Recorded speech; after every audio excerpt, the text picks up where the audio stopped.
ನೂತನತೆಯನ್ನು, ಅಂದರೆ ಕ್ರಿಸ್ತನಲ್ಲಿ ನಮ್ಮನ್ನು ನೂತನ ಸೃಷ್ಟಿಯಾಗಿಸುವ ನಮ್ಮ ಕರ್ತನಾದ ದೇವರ ಕೃಪೆಯು ಸಮಾಧಾನವು ತಮಗೂ ತಮ್ಮ ಕುಟುಂಬದ ಪ್ರೇರೆಲ್ಲರಿಗೆ ಹೆಚ್ಚೆಚ್ಚಾಗಿ ಉಂಟಾಗಲಿ.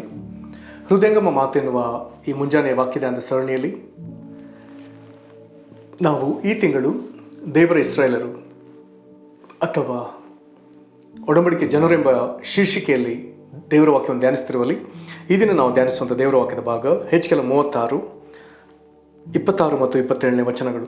ಹೆಚ್ಕೆಲ 36, 26 ಮತ್ತು 27 ವಾಕ್ಯ ಹೀಗೆ ಹೇಳ್ತದೆ: ನಾನು ನಿಮಗೆ ನೂತನ ಮನಸ್ಸನ್ನು ಕೊಟ್ಟು ನಿಮ್ಮಲ್ಲಿ ನೂತನ ಸ್ವಭಾವವನ್ನು ಹುಟ್ಟಿಸುವೆನು. ಕಲ್ಲಾದ ಹೃದಯವನ್ನು ನಿಮ್ಮೊಳಗಿಂದ ತೆಗೆದು ಮೃದುವಾದ ಹೃದಯವನ್ನು ದಯಪಾಲಿಸುವೆನು. ನನ್ನ ಆತ್ಮವನ್ನು ನಿಮ್ಮಲ್ಲಿ ನೆಲೆಸಿರುವಂತೆ ಅನುಗ್ರಹಿಸಿ ನೀವು ನನ್ನ ನಿಯಮಗಳನ್ನು ಅನುಸರಿಸುವ ಹಾಗೆ ಮಾಡುವೆನು.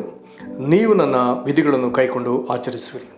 ಈ ವಾಕ್ಯಗಳನ್ನು ನಾವು ಗ್ರಹಿಸೋದಕ್ಕೆ ಶಕ್ತರಾಗುವಂತೆ ದೇವರು ತನ್ನ ಆತ್ಮನ ಮೂಲಕ ನಮಗೆ ಇವುಗಳನ್ನ ವಿವರಿಸಲಿ.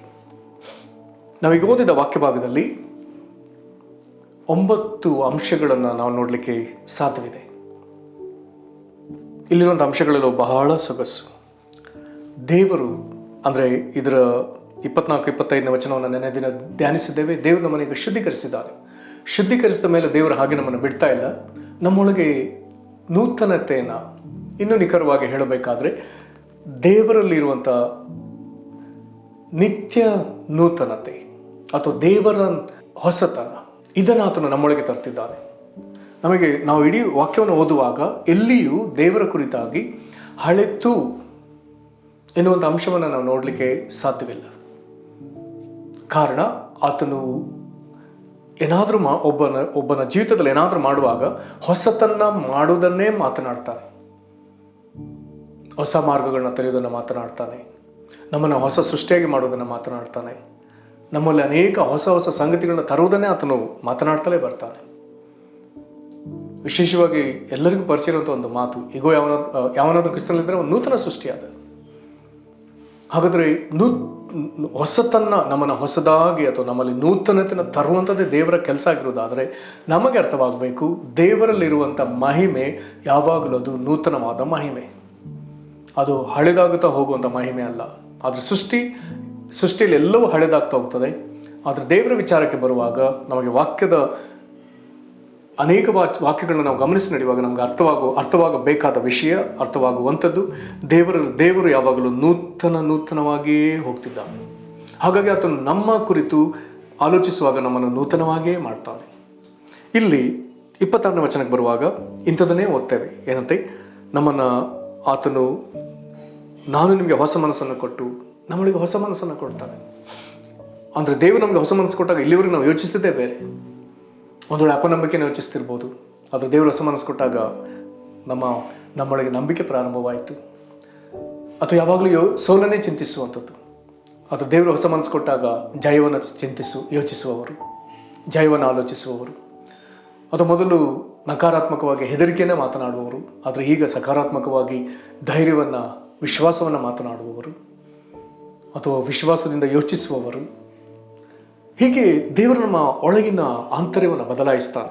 ಹೊಸ ಮನಸ್ಸನ್ನು ಕೊಟ್ಟು ಮುಂದೆ ಹೇಳ್ತಿದ್ದಾನೆ, ನಿಮ್ಮಲ್ಲಿ ನೂತನ ಸ್ವಭಾವವನ್ನು ಹುಟ್ಟಿಸುವೆನು.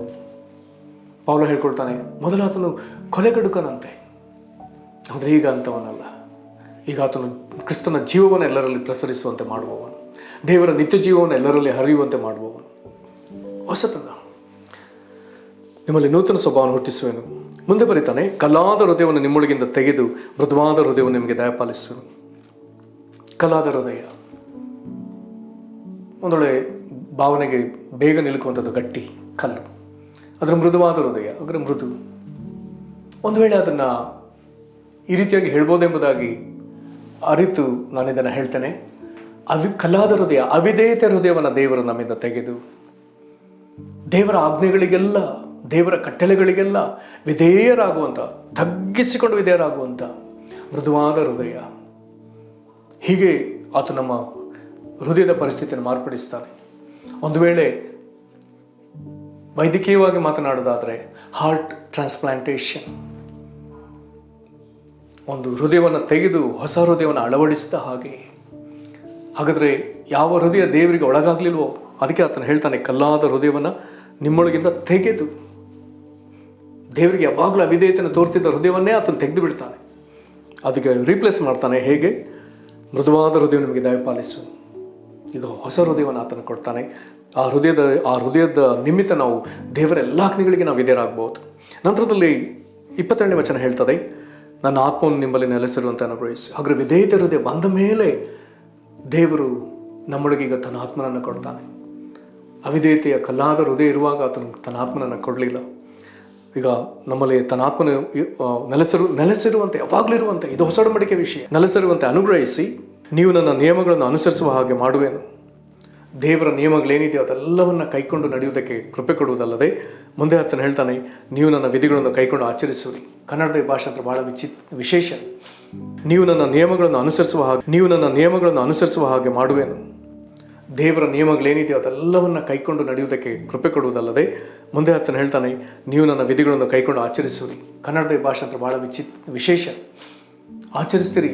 ಹಾಗಾದರೆ ಆಚರಣೆ ಯಾವಾಗಲೂ ನಾವು ಹಬ್ಬಕ್ಕೆ ಮಾತನಾಡ್ತೇವೆ, ಅಥವಾ ಒಂದು ಗೆಲುವು ಇರುವಾಗ ಜನ ಆಚರಿಸ್ತಾರೆ, ಒಂದು ಸಂಭ್ರಮ ಇರುವಾಗ ಜನರು ಆಚರಿಸ್ತಾರೆ, ಅಥವಾ ಒಂದು ಹಬ್ಬ ಇರುವಾಗ ಜನ ಆಚರಿಸ್ತಾರೆ. ಇಲ್ಲಿ ಈ ಆಚರಣೆಯಲ್ಲಿ ಸಂಭ್ರಮ, ಸಡಗರ, ಸಂತೋಷ ಅಲ್ಲಿ ಅಡಗಿರ್ತದೆ. ಹಾಗಾದರೆ ನಾವು ನೂತನ ಮನಸ್ಸನ್ನು ಹೊಂದಿ, ನೂತನ ಸ್ವಭಾವವನ್ನು ಧರಿಸಿಕೊಂಡು, ಮೃದುವಾದ ಹೃದಯವನ್ನು ಪಡೆಕೊಂಡ ಮೇಲೆ, ದೇವರ ಆತ್ಮನನ್ನು ಪಡೆಕೊಂಡ ಮೇಲೆ, ಈಗ ದೇವರ ವಾಕ್ಯವನ್ನು ಕೈಕೊಂಡು ನಡೆಯುವಂಥದ್ದು ನಮಗೆ ದಿನಾಲೂ ಒಂದು ದೊಡ್ಡ ಸಂಭ್ರಮ, ಸಡಗರ, ಆಚರಣೆ, ಸಂತೋಷದ ವಿಷಯ. ಇದಕ್ಕೆ ಮೊದಲು ದೇವರ ವಾಕ್ಯ ಎಂಬುದೇ ನಮಗೆ ಬೇಡವಾದ ವಿಷಯ, ಬೇಸರದ ವಿಷಯ. ಆದರೆ ಈಗ ಅದು ಸಂತೋಷದ ವಿಷಯ. ಅನುದಿನವೂ ಅದನ್ನು ಕೈಕೊಂಡು ಆಚರಿಸುವುದರಲ್ಲಿ ದೊಡ್ಡ ಸಂತೋಷ. ಯೆರೆಮೀಯ 31ನೇ ಅಧ್ಯಾಯಕ್ಕೆ ಬರುವಾಗ ದೇವರು ಇದನ್ನು ಇನ್ನೊಂದು ವಿಧದಲ್ಲಿ ಮಾತನಾಡ್ತಾನೆ. ಯೆರೆಮೀಯ 31, 33, 34 ವಚನ, ಸ್ವಲ್ಪ ದೊಡ್ಡ ವಚನ. ವಾಕ್ಯವನ್ನು ಓದಿ ನೋಡೋಣ. ಯೆಹೋವನು ಇಂತೆನ್ನುತ್ತಾನೆ, ಆ ದಿನಗಳು ಬಂದ ಮೇಲೆ ನಾನು ಇಸ್ರಾಯೇಲ್ ವಂಶದವರೊಂದಿಗೆ ಮಾಡಿಕೊಳ್ಳುವ ಒಡಂಬಡಿಕೆ ಹೀಗಿರುವುದು. ಇದನ್ನು ಒಡಂಬಡಿಕೆ ಎಂಬುದಾಗಿ ಕರೀತಾನೆ. ನನ್ನ ಧರ್ಮೋಪದೇಶವನ್ನು ಅವರ ಅಂತರಂಗದಲ್ಲಿ ಇಡುವೆನು, ಅವರ ಹೃದಯದೊಳಗೆ ಅದನ್ನು ಬರೆಯುವೆನು. ನಾನು ಅವರಿಗೆ ದೇವರಾಗಿರುವೆನು, ಅವರು ನನಗೆ ಪ್ರಜೆಯಾಗಿರುವರು. ನೆರೆಹೊರೆಯವರು, ಅಣ್ಣ ತಮ್ಮಂದಿರು ಒಬ್ಬರಿಗೊಬ್ಬರು ಯೆಹೋವನ ಜ್ಞಾನವನ್ನು ಪಡೆಯಿರಿ ಎಂದು ಇನ್ನು ಮೇಲೆ ಬೋಧಿಸಬೇಕಾಗಿರುವುದಿಲ್ಲ. ಚಿಕ್ಕವರು ಮೊದಲುಗೊಂಡು ದೊಡ್ಡವರ ತನಕ ಎಲ್ಲರೂ ನನ್ನ ಜ್ಞಾನವನ್ನು ಪಡೆದಿರುವರು. ನಾನು ಅವರ ಅಪರಾಧಗಳನ್ನು ಕ್ಷಮಿಸಿ ಅವರ ಪಾಪವನ್ನು ನನ್ನ ನೆನಪಿಗೆ ಎಂದಿಗೂ ತರುವುದಿಲ್ಲ. ಅದು ಯೆಹೋವನ ನುಡಿ. ಪ್ರಿಯರೇ, ನಮ್ಮನ್ನು ಹೊಸದಾಗಿ ನಡೆಸುವುದಕ್ಕೆ ದೇವರು ತನ್ನ ಪ್ರೀತಿಯಲ್ಲಿ, ದೇವರು ನಮ್ಮಲ್ಲಿ ಆನಂದಿಸುವಂತೆ ನಮ್ಮನ್ನು ತನ್ನ ಪ್ರೀತಿಯಲ್ಲಿ ನಡೆಸೋದಕ್ಕೆ ದೇವರು ಇಷ್ಟಪಡ್ತಾನೆ. ಆತನು ನಮ್ಮೊಂದಿಗೆ ಹೊಸದಾಗಿ ಒಡಂಬಡಿಕೆಯನ್ನು ಏರ್ಪಡಿಸಿಕೊಂಡು ನಮ್ಮಲ್ಲಿ ಸಂಭ್ರಮಿಸುವುದಕ್ಕೆ ದೇವರು ಇಷ್ಟಪಟ್ಟಿದ್ದಾನೆ. ಪ್ರೇರೆ, ದೇವರು ಈ ರೀತಿಯಾಗಿ ನಮ್ಮ ಜೀವಿತದಲ್ಲಿ ಮಾಡೋದಕ್ಕೆ ಆತನು ಇಷ್ಟಪಟ್ಟಿರುವಲ್ಲಿ ನಾವು ನಮ್ಮನ್ನು ಹೆಚ್ಚೆಚ್ಚಾಗಿ ಆತನಿಗೆ ಒಪ್ಪಿಸಿಕೊಡೋಣ, ಪ್ರಾರ್ಥನೆ ಮಾಡೋಣ. ಮಹಾಕೃಪೆಯ ಪರಲೋಕ ತಂದೆ, ನಮ್ಮ ವಿಷಯದಲ್ಲಿ ನಿನ್ನ ಅದ್ಭುತವಾದ ಆಲೋಚನೆಗಳಿಗಾಗಿ ಸ್ತೋತ್ರ. ಎಲ್ಲಿಯೋ ಕರ್ತನೆ ಇದ್ದು ನಿನಗೆ ಅಗೌರವ, ಅಪಕೀರ್ತಿ ತರ್ತಿದ್ದ ನಮ್ಮ ಮೇಲೆ ನಿನ್ನ ಕರುಣೆ ಇಟ್ಟು ಕರ್ತನೆ, ನೀನು ನಮ್ಮನ್ನು ರಕ್ಷಿಸುವುದರ ಮೂಲಕ ನೀನು ನಿನ್ನ ನಾಮಕ್ಕೆ ಘನಕೀರ್ತಿಯನ್ನು ಪಡ್ಕೊಳ್ಳುವುದಕ್ಕಾಗಿ ಸ್ತೋತ್ರ. ಹೀಗೆ ನೀನು ಆರಿಸಿಕೊಂಡ ಜನರನ್ನು ಶುದ್ಧೀಕರಿಸಿದಲ್ಲದೆ ನಮಗೆ ನೂತನ ಮನಸ್ಸನ್ನು, ನೂತನ ಸ್ವಭಾವವನ್ನು ಹುಟ್ಟಿಸುವ ಆತನೇ ನಿನಗೆ ಸ್ತೋತ್ರ. ಕಲಾದ ಹೃದಯವನ್ನು ತೆಗೆದು ಮೃದುವಾದ ಹೃದಯವನ್ನು ನಮ್ಮೊಳಗೆ ಅಳವಡಿಸುವ ಆತನೇ ನಿನಗೆ ಸ್ತೋತ್ರ. ನಿನ್ನ ಆತ್ಮನು ನಮ್ಮಲ್ಲಿ ನೆಲೆಸಿರುವಂತೆ ಅನುಗ್ರಹಿಸುವ ಆತನೇ ನಿನಗೆ ನಾವು ಸ್ತೋತ್ರ ಸಲ್ಲಿಸ್ತೇವೆ. ನಿನ್ನ ವಿಧಿಗಳನ್ನು ನಾವು ಕೈಕೊಂಡು ನಡೆಯುವಂತೆಯೂ ಕರ್ತನೆ, ನಿನ್ನ ವಾಕ್ಯಗಳನ್ನ ನಾವು ಆಚರಿಸುವಂತೆಯೂ ನೀನು ನಮ್ಮ ಜೀವಿತದಲ್ಲಿ ದೊಡ್ಡ ಒಂದು ಮಾರ್ಪಾಟಿಗಾಗಿ ನಾವು ನಿನಗೆ ಸ್ತೋತ್ರ ಸಲ್ಲಿಸ್ತೇವೆ. ಕರ್ತನೆ, ನಿನ್ನ ಮಹತ್ವದ ನಾಮಕ್ಕೆ ಸ್ತೋತ್ರ ಸಲ್ಲಿಸ್ತೇವೆ. ಕರ್ತನೆ, ನಾವು ನಿನ್ನಲ್ಲಿ ಯಾವಾಗಲೂ ಆನಂದಿಸುವಂತೆಯೂ ನೀನು ನಮ್ಮಲ್ಲಿ ಆನಂದಿಸುವಂತೆ, ನಿನ್ನಲ್ಲಿನ ಪ್ರೀತಿಯಲ್ಲಿ ನಾವು ಕರ್ತನೆ ನೆಲೆಗೊಳ್ಳುವಂತೆ, ಕರ್ತನೆ ನೀನು ನಮ್ಮಲ್ಲಿ ಪ್ರೀತಿಯಿಂದ ನೆಲೆಗೊಳ್ಳುವಂತೆ ಈ ಪರಸ್ಪರ ಐಕ್ಯತೆಯಲ್ಲಿ ನಮ್ಮನ್ನು ಮುನ್ನಡೆಸು. ನಿನ್ನ ನೂತನತೆಯಲ್ಲಿ ನಮ್ಮನ್ನು ನಡೆಸು. ನಿನ್ನ ನೂತನ ಮಹಿಮೆಯಿಂದ ನಮ್ಮನ್ನು ತುಂಬಿಸು. ಈ ವಾಕ್ಯ ಕೇಳ್ತಿರುವಂಥ ಪ್ರತಿಯೊಬ್ಬರಲ್ಲಿ, ಅವರ ಕುಟುಂಬಗಳಲ್ಲಿ ಈ ವಿಧದ ಬದಲಾವಣೆ, ಮಾರ್ಪಾಟನ್ನು ದಾಸ್ವಾಮಿ. ಈ ಕುಟುಂಬದೊಳಗೆ ಯಾರ್ಯಾರೊಳಗೆ ಕರ್ತನೆ ಇನ್ನೂ ಕಲ್ಲಾದ ಹೃದಯವಿದೆಯೋ ಅದನ್ನು ತೆಗೆದುಹಾಕಿ ನಿನಗೆ ವಿಧೇಯರಾಗುವಂಥ, ನಿನ್ನ ವಿಧಿಗಳನ್ನು ಕೈಕೊಂಡು ಆಚರಿಸುವಂಥ, ನಿನ್ನ ನಿಯಮಗಳನ್ನ ಕೈಕೊಳ್ಳುವಂಥ, ನಿನ್ನ ವಾಕ್ಯಗಳಲ್ಲಿ ಸಂಭ್ರಮ ಪಡುವಂಥ, ನಿನ್ನ ವಾಕ್ಯಗಳು ಧರ್ಮಶಾಸ್ತ್ರ ಅವರ ಹೃದಯದಲ್ಲಿ ಬರೆದಿರುವಂಥ ಅನುಭವದಲ್ಲಿ ರಕ್ಷಣೆ ಹೊಂದಿ ನಿತ್ಯ ಜೀವಕ್ಕೆ ಪಾತ್ರರಾಗುವಂತೆ ನಿನ್ನ ಬರೋಣದಲ್ಲಿ ಎತ್ತಲ್ಪಡುವಂಥ ಅನುಭವಕ್ಕೆ ಕುಟುಂಬದ ಪ್ರತಿ ಪ್ರಿಯರು ಬರಬೇಕು ಸ್ವಾಮಿ. ಇಂಥ ನಿನ್ನ ರಕ್ಷಣಾ ಕಾರ್ಯಕ್ಕಾಗಿ ಸ್ತೋತ್ರ. ಈ ಕುಟುಂಬಗಳನ್ನ ಹಾಗೆಯೇ ಆಶೀರ್ವದಿಸು. ಹಾಗೆ ನೀನು ಮಾಡೋದಕ್ಕಾಗಿ ಸ್ತೋತ್ರ ಸಲ್ಲಿಸ್ತಾ ಕರ್ತನಾದ ಯೇಸು ಕ್ರಿಸ್ತನ ಹೆಸರಲ್ಲಿ ಬೇಡಿದ್ದೇವೆ ನಮ್ಮ ತಂದೆಯೇ, ಆಮೆನ್. ಕರ್ತನಿವನ್ನು ಆಶೀರ್ವದಿಸಲಿ. ವಂದನೆಗಳು.